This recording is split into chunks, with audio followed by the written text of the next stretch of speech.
પણ એચઆરમાં તમે જે કંઈ ઇન્વેસ્ટમેન્ટ કરતા હોવ તો એની ઇમ્પેક્ટ તમારા પ્રોફિટ ઉપર શું આવે અથવા સેલ્સ ઉપર શું આવે એ હંમેશા પ્રશ્નાર્થ લોકોના મનમાં રહ્યો છે. તો આપણે એવું કંઈક વિચારી શકીએ કે ભાઈ તમારું ટર્નઓવર હોય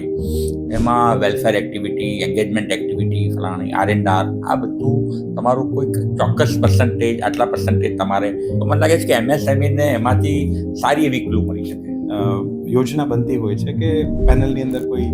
ફિનાન્સ પ્રોફેશનલ છે, કોઈ CFO છે કોઈ કંપનીના, અને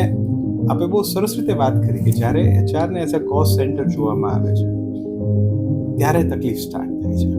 કારણ કે it's not a cost centre, it's an investment. જે કોઈ પણ ઓર્ગેનાઇઝેશનમાં સપોઝ કોઈ મેન્યુફેક્ચરિંગ યુનિટ છે અને મેન્યુફેક્ચરિંગ યુનિટ સ્ટાર્ટ કરવા માટે તમારે ઇન્ફ્રાસ્ટ્રક્ચર છે, આપણે કેપેક્સ કહીએ છીએ, તો એ કેપેક્સનું ઇન્વેસ્ટમેન્ટ કરવું પડતું હોય છે.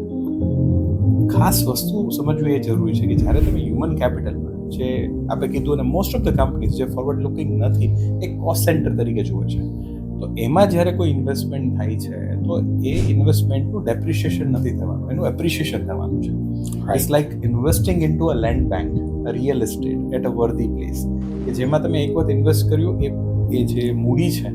એ લેન્ડના ફોર્મમાં સપોઝ તમારી સાથે છે, તમે કોઈ ગોલ્ડ બાય કર્યું છે ઇન્વેસ્ટમેન્ટ માટે, કે સંકટ સમયની મૂડી અથવા એમની પાસિંગ જનરેશનને એ પાસ ઓન કરી શકાય.